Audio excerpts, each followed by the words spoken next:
ఈ రోజు మనం చర్చించుకోబోయే జీవన సమస్య అధిక ఋతుస్రావం. అసలు అధిక ఋతుస్రావం అని మనం దేనిని నిర్ధారణ చేస్తాం? అసలు ఈ అధిక ఋతుస్రావం సమస్య రావడానికి కారణాలేమిటి వివరిస్తారండి? ఈ బహిష్ట సమయంలో 3 నుంచి 5 రోజుల వరకు రక్తస్రావం జరగటం అనేది సామాన్యంగా ఉండేటువంటిది. అలా రక్తస్రావం అవుతున్నప్పుడు ఎవరు కూడా తమ పనులు తాము చేసుకోలేకపోవడం అనేది జరగకూడదు అనమాట. అలా కాకుండా ఆ రక్తస్రావం కాస్త ఎక్కువగా ఉండి, అంటే తను రోజు చేసుకోవాల్సినటువంటి పనులు చేసుకోలేని స్థితి వస్తున్నట్టయితే కనుక దాన్ని అధిక ఋతుస్రావం అని చెప్తాము. అలాగే ఈ 3 నుంచి 5 రోజులు కాకుండా ఇంకా 7, 8 రోజుల వరకు ఇంకా ప్రొలాంగ్ అయిపోయినట్టయితే కూడా దాన్ని కూడా అధిక ఋతుస్రావం అని చెప్తాం అనమాట. అయితే ఇలా ఎందుకు జరుగుతుంది? మామూలుగా అయితే నెల ఎండోమెట్రియం అంటాం అనమాట. యూటరస్ లోపల ఒక పొర ఉంటుంది. ఆ ఒక పొర నెల మొత్తంలో తయారవుతూ ఉంటుంది. నెల చివరిలో అంటే బహిష్ట వచ్చినప్పుడు ఆ పొర దాంతోపాటు కొంత రక్తస్రావం బయటకు వచ్చేస్తూ ఉంటుంది. అది సహజంగా జరగాల్సినటువంటిది.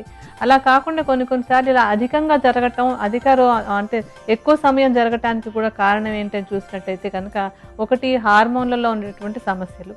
హార్మోన్లో కొంచెం హెచ్చు తగ్గులు ఉన్నట్టయితే కనుక ఋతుస్రావం నార్మల్గా అవడాల్సిన దానికంటే కూడా బాగా ఎక్కువగా అవుతూ ఉంటుంది. అలాగే ఇంకొకటి ఏంటంటే, గర్భాశయంలో రకరకాల గడ్డలు ఉంటూ ఉంటాయి. ఈ గడ్డలు కూడా ఈ రక్తస్రావం ఎక్కువగా అవడానికి ఒక కారణం అవుతాయి అన్నమాట. ఆ తర్వాత గర్భాశయంలో ఏంటంటే చిన్న చిన్న మొలకలు లాంటివి, దాన్ని పాలిప్స్ అంటారు అనమాట. లోపల కానీ లేకపోతే గర్భాశయ ద్వారం దగ్గర కానీ చిన్న చిన్న పాలిప్స్ ఉంటే వాటి కారణంగా కూడా ఈ గర్భాశయంలోంచి నార్మల్గా వచ్చేటువంటి రక్తస్రావం, నెల వచ్చే రక్తస్రావం ఎక్కువగా అవుతూ ఉంటుంది.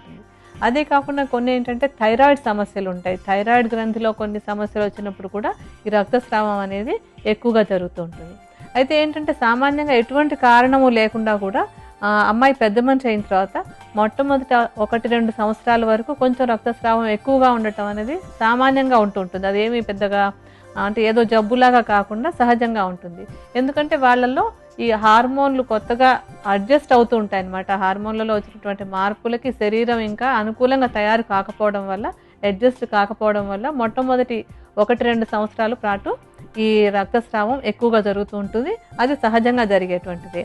అలాగే మెనోపాజ్ సమయంలో కూడా, అంటే బహిష్టు నిలిచిపోయే సమయంలో కూడా కొంచెం ఋతుస్రావం ఎక్కువగా అవుతుండడం అనేది కొంతమందిలో జరుగుతూ ఉంటుంది. అయితే ఈ బహిష్టు నిలిచిపోయే సమయంలో కొంచెం ఋతుస్రావం ఎక్కువ జరిగితే ఇదేదో మామూలేలే అనుకుని నిర్లక్ష్యం చేయడానికి వీల్లేదు. అది నార్మల్గానే జరుగుతోందా, ఏదైనా సమస్య ఉందా అనేది మాత్రం తప్పకుండా పరీక్ష చేయించుకుని చూసుకోవాలి. చాలా మందికి ఏంటంటే బాగా కొంచెం కారాలు, మసాలాలు అవి ఎక్కువగా తినే అలవాటు ఉంటుంది. ఊరగాయలు అవనివ్వండి, గరం మసాలాలు అవనివ్వండి, అట్లాంటివి విన్నాను. వాటికి ఏంటంటే కారానికి, మసాలాలకి కూడా రక్తస్రావాన్ని పెంచేటువంటి గుణం ఉంటుంది. అందువల్ల ఆహారంలో కారాన్ని బాగా తగ్గించేసుకుని, గరం మసాలాలను బాగా తగ్గించుకుని, కమ్మటివి, తీయగా ఉన్నటువంటివి ఎక్కువగా తీసుకుంటున్నట్టయితే కనుక ఆహారపరంగా సహాయకరంగా ఉంటుంది. అలాగే ఇంకా ఏంటంటే ఆహారం విషయంలోనే కొంచెం రోజు తీసుకునేటువంటి ఆహారంలో ధనియాలు, జీలకర్ర ఈ 2 కూడా కొంత చలవ చేస్తాయి అన్నమాట. చలవ చేయటం అంటాం ఆయుర్వేదంలో. చలవ చేయడం అంటే ఏంటంటే రక్తస్రావం ఎక్కువగా కాకుండా ఉండేటట్టు సహాయపడేటువంటివి. ఈ రెండింటిని కూడా ఆహారంలో ఎక్కువగా తీసుకుంటూ ఉండాలి.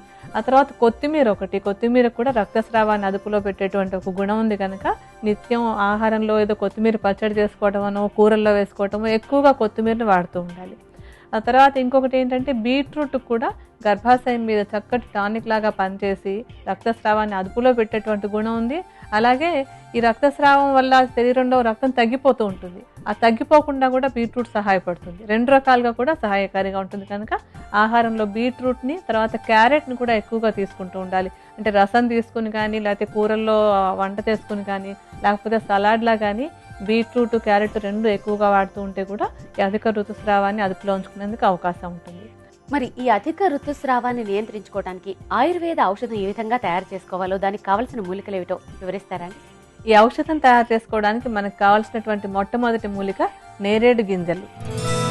నేరేడు గింజల్ని పగలకొట్టి తీసినట్టయితే కనుక దాని లోపల ఒక పప్పు లాంటిది వస్తుంది. ఆ పప్పుని మనం ఈ ఔషధంలో తయారు చేసుకోవడానికి వాడుకుంటున్నాం అనమాట. ఈ పప్పుని మెత్తటి చూర్ణం చేసి వాడుకోవాలి. నేరేడు గింజల పప్పు చూర్ణానికి రక్తస్రావాన్ని అరికట్టేటువంటి గుణం ఉంది. ఈ చూర్ణాన్ని సుమారుగా మనం 50 గ్రాముల పరిమాణంలో తీసుకోవాలి. ఇప్పుడు ఒకసారి ఔషధం తయారు చేసుకోవడానికి ఎంత చూర్ణం కావాలో అంత పరిమాణంలో తీసుకుని పక్కన పెట్టుకుందాం. తర్వాత మనం తీసుకోబోయేటువంటి మరొక మూలిక మోచెరసం.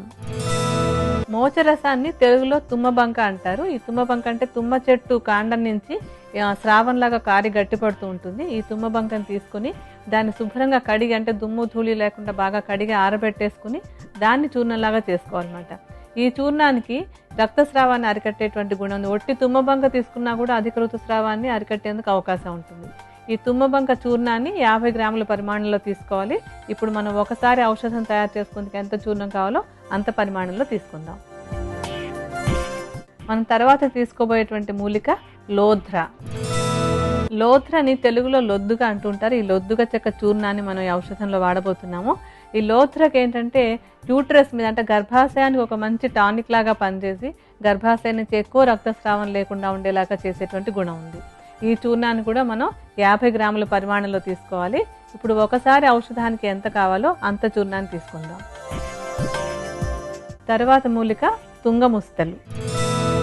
ఈ చూర్ణాన్ని కూడా 50 గ్రాముల పరిమాణంలో తీసుకోవాలి. ఇప్పుడు ఒకసారి ఔషధం తయారీకి ఎంత చూర్ణం కావాలో అంత పరిమాణంలో తీసుకుందాం. తర్వాత మనం తీసుకోబోయేటువంటి మూలిక మంజిష్ట. మంజిష్ట కూడా రక్తస్రావాన్ని అరికట్టేటువంటి గుణం, చలువ చేసేటువంటి గుణం ఉంది. ఈ మంజిష్టను కూడా చక్కగా మెత్తటి చూర్ణంలాగా తయారు చేసుకుని ఈ ఔషధ తయారీకి వాడుకోవాలి. ఈ చూర్ణాన్ని కూడా 50 గ్రాముల పరిమాణంలో తీసుకోవాలి. ఇప్పుడు మనం ఒకసారి ఔషధం తయారు చేసుకునేందుకు ఎంత చూర్ణం కావాలో అంత పరిమాణంలో తీసుకుందాం. తర్వాత తీసుకోబోయే మూలిక అతి మధురం. అతి మధురం కూడా బాగా చలువ చేసేటువంటి ఒక మూలిక. ఈ చూర్ణాన్ని కూడా మనం ఔషధంలో వాడుకుంటున్నాము. ఈ చూర్ణాన్ని కూడా సుమారుగా 50 గ్రాముల పరిమాణంలోనే తీసుకోవాలి. ఇప్పుడు మనం ఒకసారి ఔషధం తయారు చేసుకుందుకు ఎంత చూర్ణం కావాలో అంత మాత్రం తీసుకుందాం.